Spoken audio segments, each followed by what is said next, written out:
ये पुस्तक इंसान के जीवन के दर्द, मुश्किलों और संघर्ष के प्रति गहरी चिंता से लिखी गई है। ये पुस्तक सिखाती है कि मन की शांति कैसे हासिल करें, जीवन से पलायन करके किसी सुरक्षित स्थान में जाने के बजाय ऊर्जा के केंद्र तक कैसे जाएं, जिससे रचनात्मक, व्यक्तिगत और सामाजिक जीवन के लिए प्रेरक ऊर्जा मिल सके। ये पुस्तक सकारात्मक चिंतन सिखाती है, इसलिए नहीं कि हमें ज़्यादा दौलत, शोहरत या शक्ति मिले, बल्कि इसलिए कि हम आस्था का प्रयोग करके ज़िंदगी में असफलता के पार जा सकें और जीवन में सराहनीय सक्सेस को हासिल कर सकें।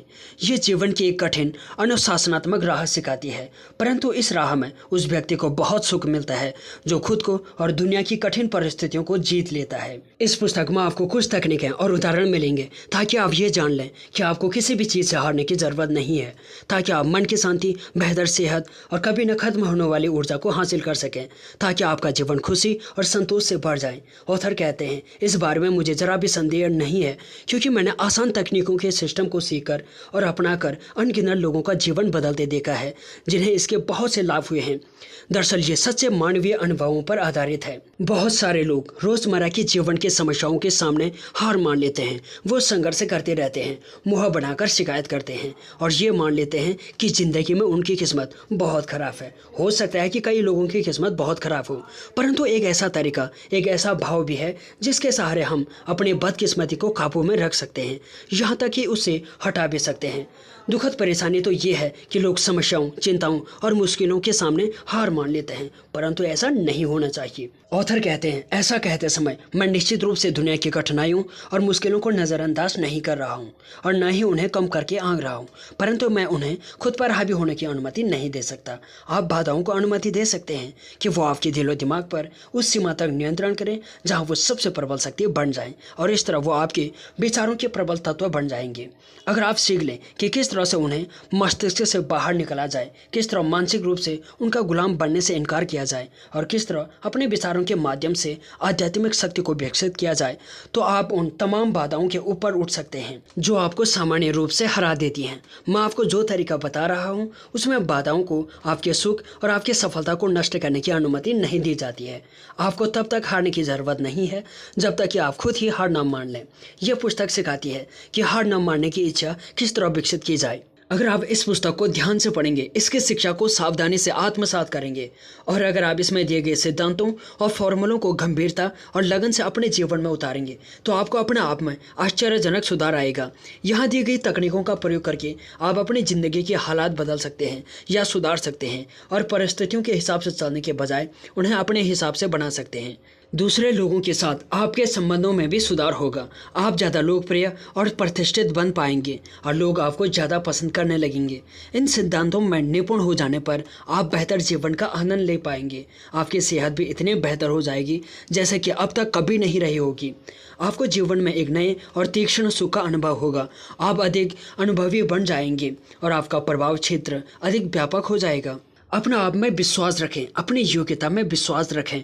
आत्मविश्वास के बिना आप सफल या सुखी नहीं हो सकते हैं, जबकि प्रबल आत्मविश्वास के सहारे आप सफल हो सकते हैं। इन्फीरियोरिटी कॉम्प्लेक्स या हीन भावना आपकी आशाओं की प्राप्ति की राह में बहुत बड़ी बाधा बन सकती है। आत्मविश्वास इस बाधा को हटा देता है। आत्मविश्वास आपको आपकी मंजिल तक पहुँचा देता है और आपको सफलता और उपलब्धियाँ हासिल होने लगती हैं।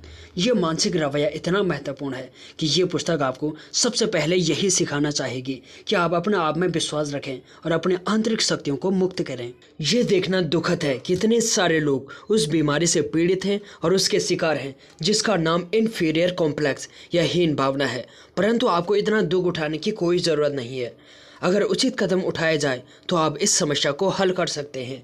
आप अपने आप में रचनात्मक आस्था जगा सकते हैं, ऐसी आस्था जो तर्क संगत है। हम कैसा महसूस करते हैं, इस बारे में हम जो सोचते हैं उसका इस बात पर निश्चित रूप से प्रभाव पड़ता है कि हम वास्तव में शारीरिक रूप से कैसा महसूस करेंगे। अगर आपका दिमाग आपको बताता है कि आप थके हुए हैं, तो आपका शरीर, आपकी नब्ज और आपकी मांसपेशियां इस तथ्य को स्वीकार कर लेती हैं। परंतु अगर आपका दिमाग किसी काम में गहरी रुचि ले रहा रहा है तो आप उस काम को अनंत काल तक बिना थके जारी रख सकते हैं। कई लोग सिर्फ इसलिए थक जाते हैं क्योंकि उनकी किसी भी चीज़ में कोई दिलचस्पी नहीं होती है। कई लोगों को इस बात से जरा भी फर्क नहीं पड़ता है कि दुनिया में क्या हो रहा है या दुनिया का हल कैसा है। मानव इतिहास के सभी संकटों को वो अपने कष्टों की तुलना में छोटा समझते हैं। अपनी छोटी छोटी चिंताओं, इच्छाओं और नफरतों के अलावा उन्हें किसी बात से सचमुच कोई फर्क नहीं पड़ता है।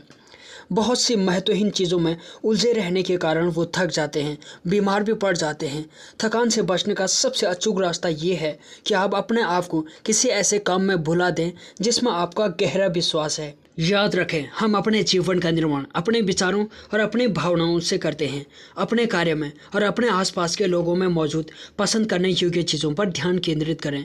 उनसे नफरत कभी ना करें, क्योंकि हर व्यक्ति में और हर चीज़ में स्वाभाविक रूप से कुछ अच्छी और कुछ बुरी बातें होती हैं। जिस प्रकार जंक फूड स्वाद में अच्छा होता है लेकिन स्वास्थ्य के लिए खराब होता है, उसी प्रकार हम सब के अंदर कुछ नकारात्मक चीज़ें होने के बावजूद कुछ अच्छी चीज़ें भी होती हैं। वास्तव में धरती पर जीवन जीना उतना भी मुश्किल नहीं है, लेकिन बुरा महसूस करके और नकारात्मकता को आकर्षित करके हम ब्रह्मांड द्वारा दी गई तमाम अच्छी चीज़ों को अपने पास आने से रोककर अपना जीवन मुश्किल बना लेते हैं और अनेक अनचाही भावनाओं को अपने अंदर जमा कर हम खुद के बनाए नरक में रहने पर बेबस हो जाते हैं। आसान दिन बीत चुके हैं। अब इस ग्रह पर अपनी यात्रा का आनंद लेने के लिए आपको पर्याप्त रूप से होशियार बनना पड़ेगा और इस पुस्तक का उद्देश्य इसी बात में आपकी सहायता करना है। यह आपको कठिन समय में खुशी तलाश करने में और नकारात्मक आकर्षण के घेरे में फंसने के बजाय धीरे धीरे सफलता को आकर्षित करने में आपकी सहायता करेगी।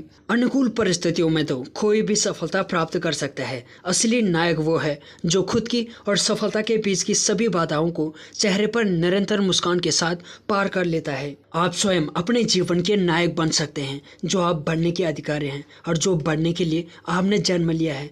आने वाले 7 दिनों के लिए उन प्रतिकूल परिस्थितियों को नोट कर लें जिनका सामना आपने सकारात्मक तरीके से किया और खुश रहे, हालांकि वो आपके पक्ष में नहीं थी। याद रखें कि जीवन जीने के लिए हर किसी की अपनी विश्वास प्रणाली और रणनीति होती है। चीज़ें खुद को ठीक करने के लिए अक्सर अपने तरीके ढूंढ ही लेती है।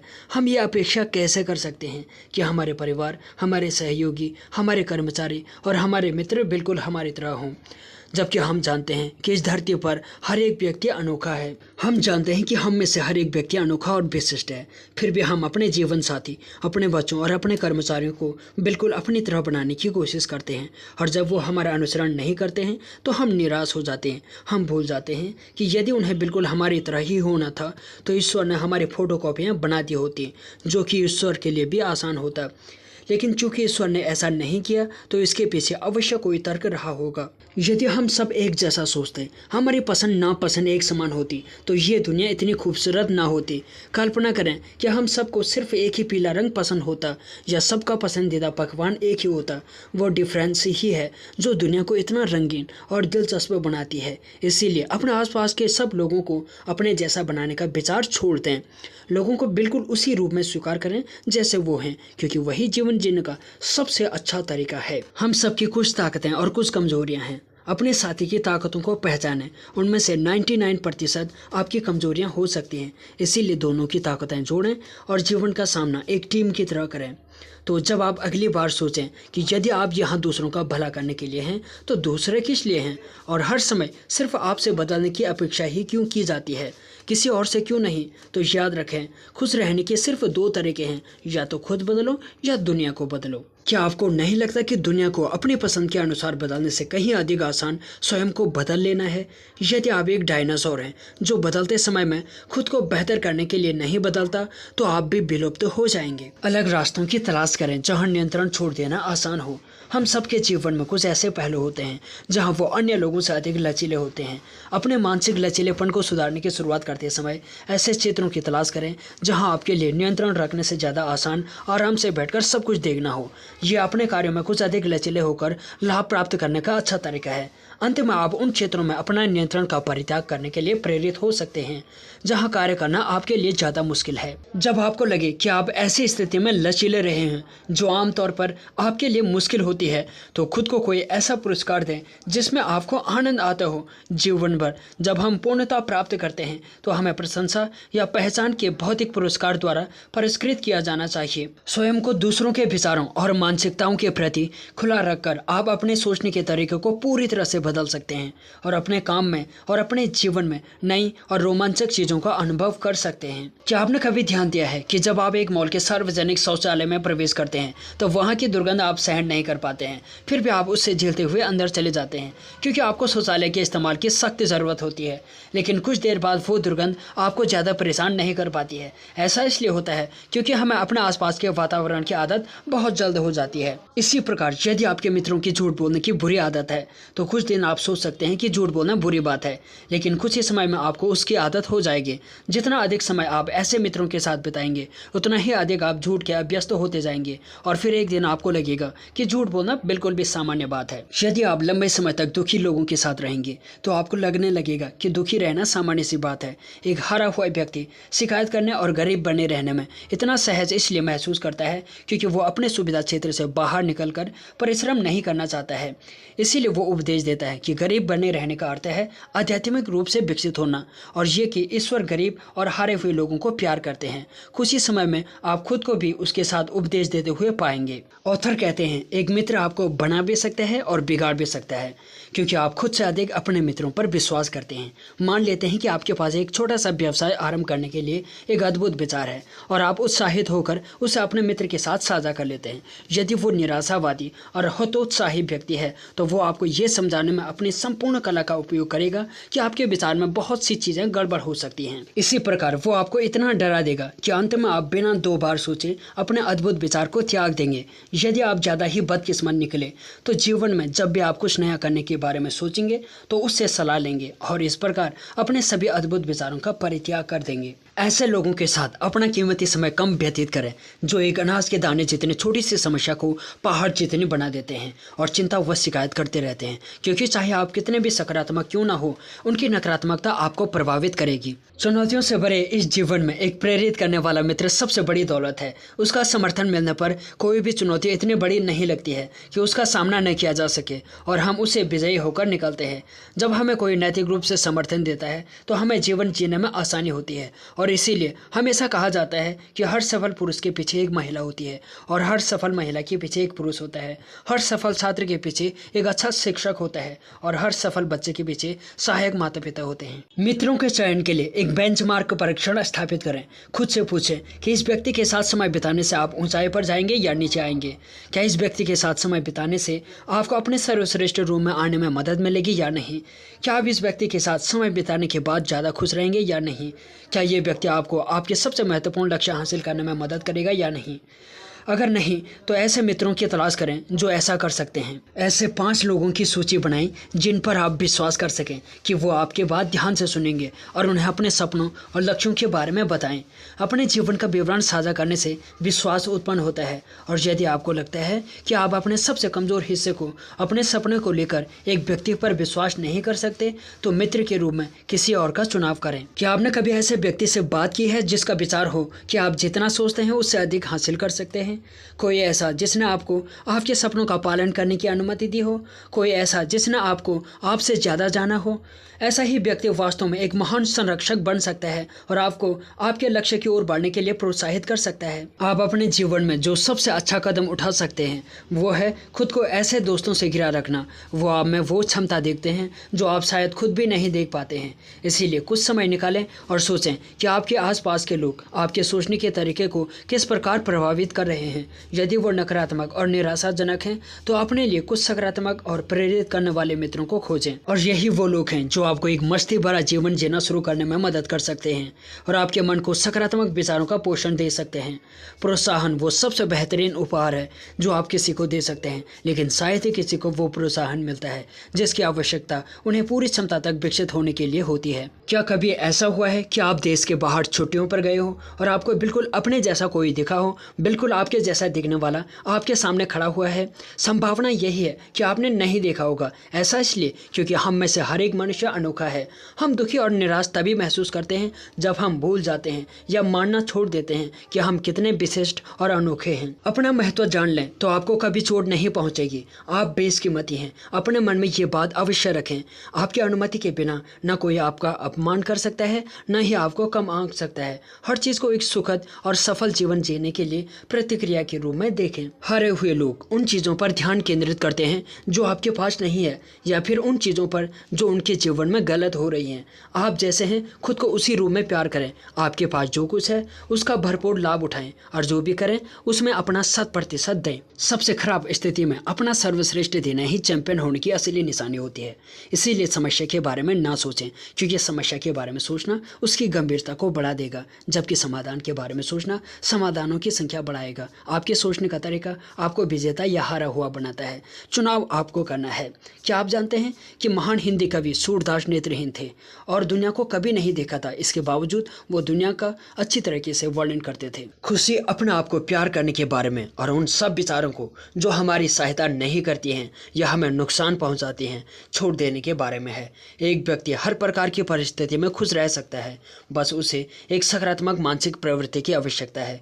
जीवन 10% वैसा होता है जैसा आप उससे बनाते हैं और 90% वैसा होता है जैसा आप उससे लेते हैं। सबसे पहले खुद को प्यार करें। खुद को सर्वोच्च प्राथमिकता बनाना स्वार्थी प्रतीत हो सकता है, लेकिन वास्तव में ऐसा नहीं है, क्योंकि जितना अधिक आप खुद को प्यार करेंगे और खुद की देखभाल करेंगे उतने ही अधिक आप स्वस्थ और खुश हो पाएंगे, भावनात्मक रूप से भी और मानसिक रूप से भी। और जब आपके आसपास किसी को तनावपूर्ण मानसिक कष्ट का अनुभव हो रहा हो तो आप उनको अच्छी तरह से संभाल पाएंगे, और जब वो आपसे नाराज होंगे तो आप धैर्य के साथ उनका सामना कर पाएंगे। क्या आप किसी से नाराज हैं क्योंकि उसने आपके साथ कुछ बुरा किया था?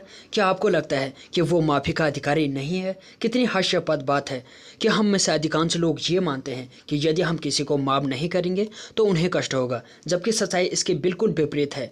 यदि हम किसी को माफ़ नहीं करते हैं तो कष्ट हमें ही होता है। किसी के आपके साथ बुरा करने पर उसे माफ़ न करना आपको दुख के एक लंबे रास्ते पर ले जाएगा, और उस पूरी यात्रा में आपको पता भी नहीं चलेगा कि आपके दिमाग में कितने नकारात्मक विचार घूम रहे हैं जो आपको कमज़ोर, उलझा हुआ और निराश बनाते जा रहे हैं। जब हम किसी को माफ़ नहीं करते हैं तो हम उनके जैसे बनने लगते हैं। जितनी अधिक नफरत हम उनसे करते हैं उतना ही अधिक हम उनके जैसे बनते जाते हैं। हमें पता भी नहीं चलता है कि कब हम खुद को एक असभ्य और हृदयहीन व्यक्ति के रूप में बदल लेते हैं। क्या आपने कभी इस बात पर ध्यान दिया है कि जब आप किसी पर गुस्सा होते हैं तो लाल होने लगते हैं और आपके शरीर का तापमान बढ़ जाता है? ऐसी स्थिति में नफरत शरीर के प्रत्येक कोशिका में प्रवेश कर लेती है और बीमारी के पनपने और फैलने के लिए आदर्श वातावरण बना देती है। इसीलिए क्षमाशीलता का अभाव बीमारी के सबसे बड़े कारणों में से एक है। मान लेते हैं आपकी गर्लफ्रेंड ने आपको किसी और लड़के के लिए छोड़ दिया, या आपका बॉयफ्रेंड आपको धोखा दे रहा था, अथवा आपके बॉस ने आपका अपमान किया। आप कहते हैं कि आप उनसे नफरत करते हैं और उन्हें कभी माफ़ नहीं करेंगे। इसमें किसका नुकसान है? निस्संदेह आपका। वो आप हैं जो रात देर तक जागते हुए उनके बारे में कड़वी बातें सोचते रहेंगे। यदि आप उन्हें ज़्यादा ही नफरत करते हैं तो वो आपके बुरे सपने में भी आएंगे। माफ़ करना सबसे मुश्किल काम हो सकता है, लेकिन हमें माफ़ करना ही होगा अपने भले के लिए। किसी को माफ़ करने के लिए आपको उससे पूरी तरह से सहमत होने की आवश्यकता नहीं है जो उसने आपके साथ किया। न ही आपको ये स्वीकार करने की आवश्यकता है कि उसने आपके साथ जो किया वो नैतिकता की दृष्टि से सही है। आपको सिर्फ उससे भूल कर जाने देना होगा, क्योंकि जीवन में कुछ चीज़ों से छुटकारा पाना ही आपकी भलाई के लिए बेहतर है। अपने जीवन के प्रति जिम्मेदारी को स्वीकार करें। ये जान लें कि आप खुद ही अपने आप को वहाँ ले जा सकते हैं जहाँ आप जाना चाहते हैं, और कोई नहीं। हमें अंधेरे से खुशी की ओर कदम बढ़ाने की क्षमता विकसित करनी होगी, और ऐसा तभी संभव है जब हम उन चीज़ों को जाने दें जो हमें दुख देती हैं। उतार चढ़ाव तो होते ही रहेंगे। किसी का जीवन एक सीधी लकीर के ग्राफ की तरह नहीं होता है। हम सब सफलताओं और असफलताओं के दौर से गुजरते हैं। फिर भी अधिकांश लोग सोचते हैं कि उनके जीवन की कहानी सबसे दुखद है और उनकी समस्याएं सबसे बड़ी समस्याएं हैं, जबकि ऐसा बिल्कुल भी नहीं है। लेकिन माफ़ करना इतना मुश्किल क्यों होता है? उस समय दुखी होना मानव प्रवृत्ति है। जब हम किसी को कुछ देते हैं और बदले में हमें कुछ नहीं मिलता है, जैसे पैसा, प्यार, देखभाल, सहायता, सलाह, आभार, प्रशंसा या सिर्फ एक मुस्कान, कुछ भी हो सकता है। हम दुखी होते हैं क्योंकि हमें लगता है कि हमारे साथ धोखा हुआ है या हमारे हमारा नुकसान हुआ है। लेकिन मैं आपको याद दिलाना चाहूँगा कि हम किसी और के नहीं बल्कि ऊर्जा से बने हुए हैं। आपका प्यार ऊर्जा है, आपकी देखभाल ऊर्जा है और आपकी नफरत भी ऊर्जा है। जब आप किसी को प्यार की ऊर्जा देते हैं तो उसे आपके पास कई गुना होकर लौटना ही पड़ता है, या फिर उसी व्यक्ति से या फिर किसी और से। एक सार्वभौमिक नियम ये है कि जो ऊर्जा आप उत्सर्जित करते हैं वो कई गुना बढ़कर आपके पास आएगी। यदि आज नहीं तो शायद एक साल बाद, लेकिन वो निश्चित रूप से आपके पास लौटकर आएगी। हम सितारों की तरह चमकने के लिए बने हैं, लेकिन हम में से अधिकांश लोग अपना समय और ऊर्जा नफरत और शिकायत करने में बिता देते हैं। चीज़ों को भूलकर आगे बढ़ें। आप माफ़ी को जितना टालते हैं उतना ही आप खुशी और सफलता को भी टालते हैं। यदि हम किसी ऐसे व्यक्ति से नफरत करने में थक जाते हैं जो हमारे लायक भी नहीं है, तो हम अपने सपने पूरे करने के लिए ऊर्जा कहाँ से लाएंगे? और फिर हम घोषणा करते हैं कि हम कमज़ोर हैं। यदि आप इस उम्मीद में खुशी को टालते रहते हैं कि दूसरे बदल जाएंगे, तो आप आजीवन खुश नहीं रह पाएंगे। यदि आप दूसरों के बदलने के इंतज़ार में अपनी खुशी को स्थगित रखेंगे, तो आप जीवित रहते तो कभी खुश नहीं रह पाएंगे।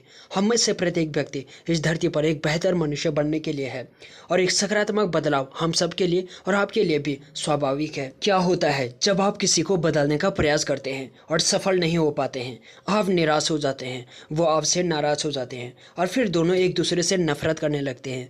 हम यहाँ युद्ध शुरू करने नहीं, हम यहाँ जीवन के प्रवाह के साथ चलने के लिए और लोगों को उसी तरह स्वीकार करने के लिए आए हैं जैसे वो हैं। हमारे आसपास लाखों लोग हैं। यदि वो सभी आपकी तरह होशियार, बुद्धिमान और अनुशासित होंगे तो मज़ा ही क्या रहेगा। सबकी अपनी गति और समझ का स्तर होता है और सबको बदलने के लिए अपने खुद के समय की आवश्यकता होती है। यदि उन्हें वास्तव में आपकी मदद की आवश्यकता होगी तो वो आपसे अवश्य कहेंगे, और फिर तब आपके लिए जीवन जीने के तरीके के बारे में ज्ञान का परफॉर्म करने का समय होगा। तब तक उन्हें उनके तरीके से जीने दें और वो जैसे हैं उन्हें उसी रूप में स्वीकार करें। दीवार को पीटने में समय बर्बाद ना करें इस उम्मीद में कि वो दरवाजे में परिवर्तित हो जाएगी। हम सब इस धरती पर विकसित होने के लिए हैं।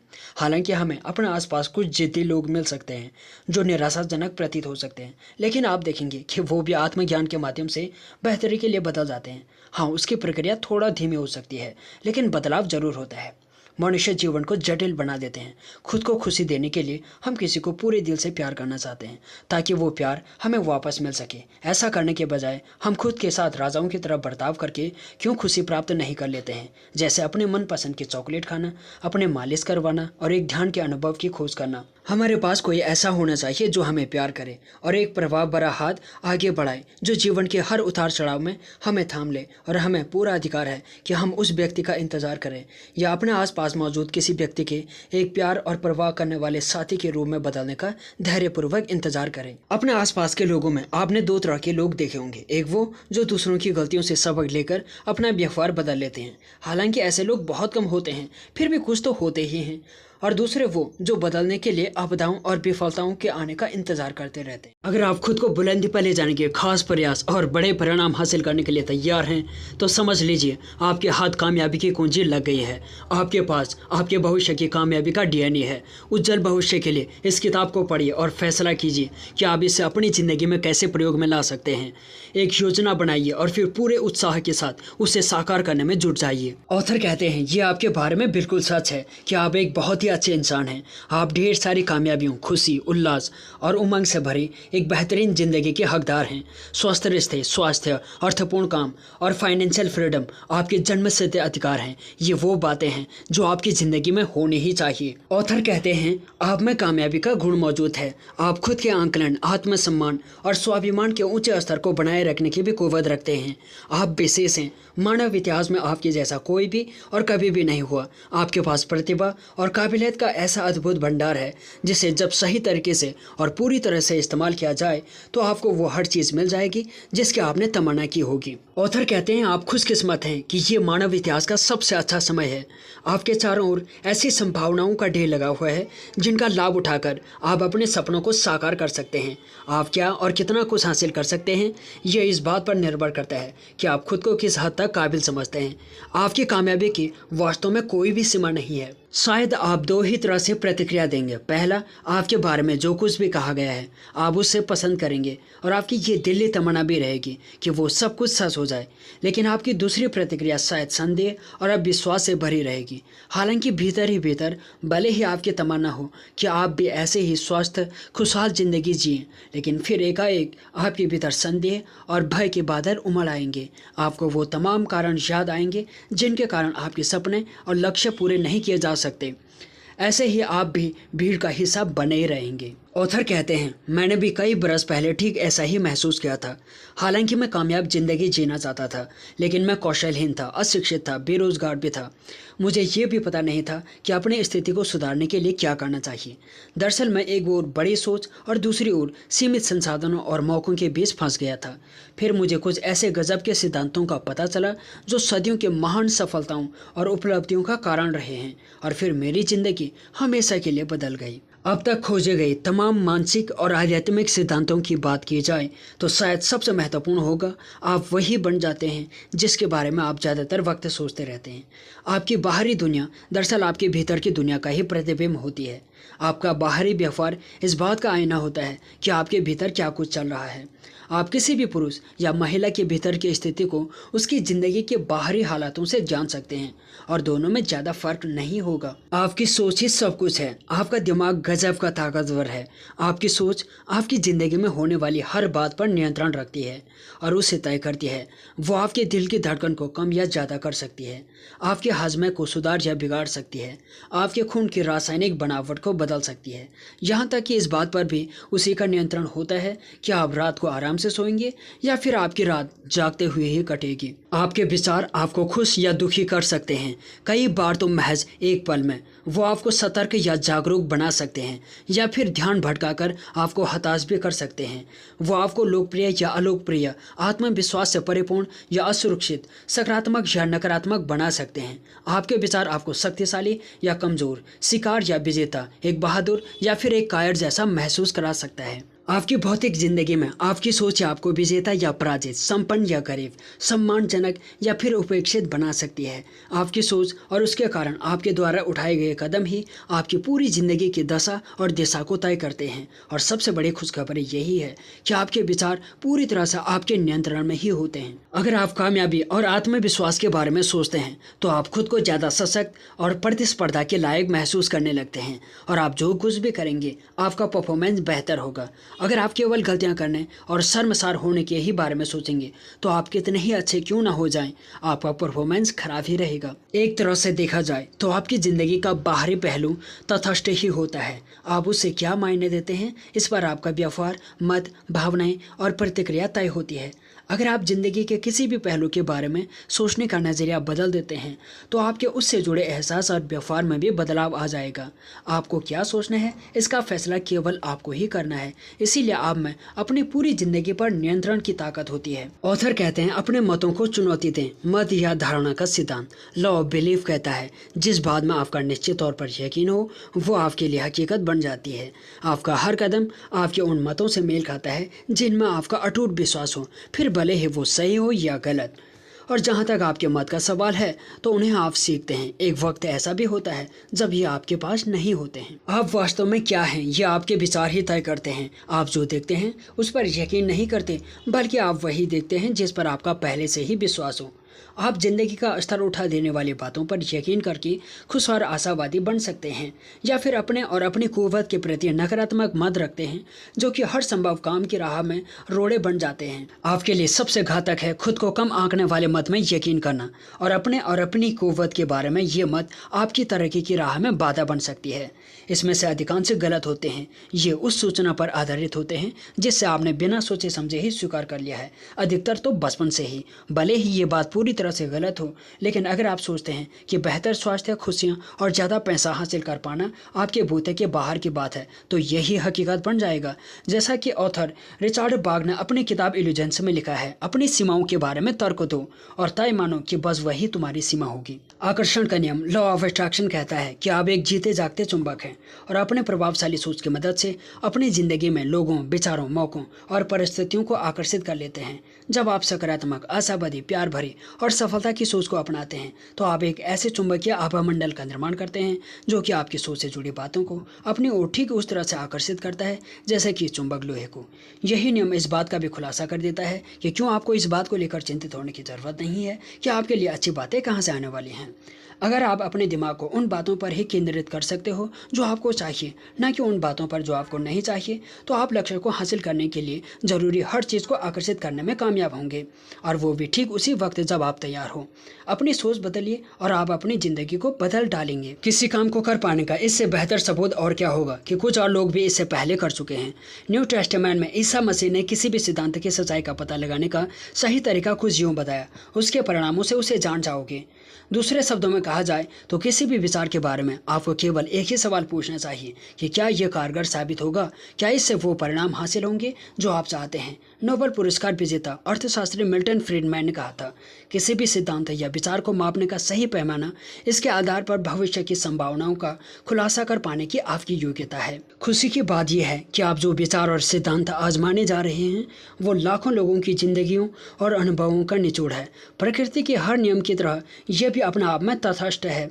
प्रकृति भेदभाव नहीं करती, प्रकृति हर एक के साथ एक सा व्यवहार करती है।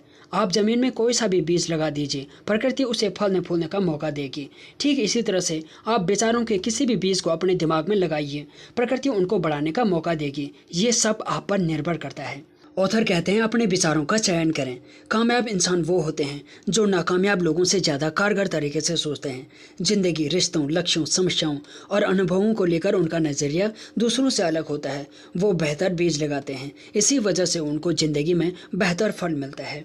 अगर आप भी कामयाब, खुश, स्वस्थ, समृद्ध लोगों की तरह सोचने और कदम उठाने लग जाएंगे तो जल्द ही आप भी उनकी तरह ही जिंदगी का लुत्फ ले सकेंगे। जब आप अपनी सोच को बदलते हैं तो आप अपनी ज़िंदगी को भी बदल देते हैं। प्रकृति किसी भी किस्म के मजाक में यकीन नहीं रखती है। वो हमेशा सच और हमेशा गंभीर और सख्त होती है। वो हमेशा से ही सही होती है और जो गलतियां और कमजोरियां होती हैं उसका दोषी हमेशा इंसान ही होता है। उस इंसान की वो अवहेलना करती है जो उसे समझ नहीं पाता है, लेकिन काबिल और पवित्र लोगों के आगे वो समर्पण कर देती है और उसे अपने तमाम राज बता देती है। ऑथर कहते हैं, मनोविज्ञान का एक नियम है, अगर आप अपने दिमाग में उस बात की छवि को बना लेते हैं जो आप बनना चाहते हैं और फिर उस छवि को काफ़ी देर तक वहाँ कायम रखते हैं तो आप जल्दी ही वैसे ही बन जाएंगे जैसा आपने सोचा था। हर बच्चे का जन्म खुद के बारे में बिना किसी धारणा के होता है। एक वयस्क के तौर पर आपकी हर सोच, मत, अनुभव, व्यवहार या किसी बात को आंकने की क्षमता आपने बचपन से ही सीखी है। आज आप जो कुछ भी हैं वो उसी सोच या धारणा का नतीजा है जिसे आपने हकीकत मान लिया है। वास्तविकता चाहे जो हो, जब आप किसी बात को सही मान लेते हैं तो वही आपके लिए सच बन जाती है। अगर आपको ऐसे माता पिता मिले जिन्होंने आपको लगातार ये बताया है कि आप कितने अच्छे हैं, जो आपसे प्यार करते थे, आपका समर्थन करते थे और आप में यकीन करते थे, आपने चाहे जो किया हो या ना किया हो, ऐसे में आप इस विश्वास के साथ बड़े होंगे कि आप एक अच्छे और मूल्यवान व्यक्ति हैं। 3 वर्ष का होने तक ये विश्वास आप में बैठ जाएगा और दुनिया के साथ आपके रिश्ते का अहम हिस्सा बन जाएगा। उसके बाद चाहे जो हो जाए आपका खुद में यकीन कायम रहेगा। यही आपके लिए वास्तविकता बन जाएगी। अगर आपको ऐसे माता पिता ने बड़ा किया जो ये नहीं जानते थे कि उनके कहे गए शब्द और उनका व्यवहार आप पर कितना असर डाल सकता है, तो वो आपको नियंत्रित करने या अनुशासित करने के लिए तीखी आलोचना, असहमति या फिर शारीरिक या फिर मानसिक सजा दे सकते हैं। जब किसी को बचपन से ही निरंतर आलोचनाओं का सामना करना पड़ता है तो वो इस निष्कर्ष पर पहुंच जाता है कि उसमें ही कोई खामी है। उसे ये समझ नहीं आता है कि उसे क्यों लगातार आलोचना और सजा का सामना करना पड़ रहा है। उसे ये एहसास भी हो जाता है कि उसके माता पिता उसके बारे में बिल्कुल सही हैं, वो इसी काबिल है। वो ये महसूस करने लगता है कि उसकी कोई कीमत नहीं है और न ही वो प्यार करने लायक है, उसकी कोई उपयोगिता नहीं है, इसीलिए वो बिल्कुल महत्वहीन है। किशोरावस्था और वयस्कपन में व्यक्ति संबंधी जितनी भी समस्याएं होती हैं, मनोवैज्ञानिकों की राय में इन सभी की जड़ प्यार की कमी है। जिस तरह से गुलाबों को बारिश की ज़रूरत होती है, ठीक वैसे ही बच्चों को प्यार की ज़रूरत होती है। जब बच्चों को प्यार कम मिलता है तो वो असुरक्षित महसूस करने लगते हैं। वो सोचते हैं कि मैं किसी काबिल का नहीं हूँ। भीतर की इस बेचैनी को दूर करने के प्रयास में वो व्यवहार बदलने लगते हैं। कम प्यार मिलकर यही एहसास, दुर्व्यवहार, व्यक्ति संबंधी समस्याओं, क्रोध के उफान, अवसाद, असहायपन, महत्वाकांक्षा की कमी और लोगों और रिश्तों की समस्या के तौर पर उभर कर सामने आ जाता है। बड़े होने के साथ ही दो खास किस्म के डर हम सभी में घर कर जाते हैं। नाकामी या नुकसान का डर, आलोचना या अस्वीकृति का डर। नाकामी का डर हमारे भीतर तब बैठ जाता है जब कुछ भी नया या अलग करने पर हमें लगातार आलोचना और सज़ा का सामना करना पड़ता है। हमें चिल्लाकर ये बताया जाता है, नहीं वहाँ से दूर हटो, रुक जाओ, उसे रख दो। हमें डराकर असुरक्षित कर देने के लिए शारीरिक सज़ा, प्यार की कमी के साथ साथ चिल्लाना और आलोचना भी जिम्मेदार हो। हम जल्दी ही ये महसूस करने लग जाते हैं कि किसी भी नए काम या अलग काम को करने के लिहाज से हम बहुत छोटे, बहुत कमज़ोर, नाकाबिल, अपर्याप्त और असमर्थ हैं। इसी एहसास को हम इन शब्दों में व्यक्त करने लग जाते हैं, नहीं मैं नहीं कर सकता हूँ, मैं नहीं कर सकता हूँ।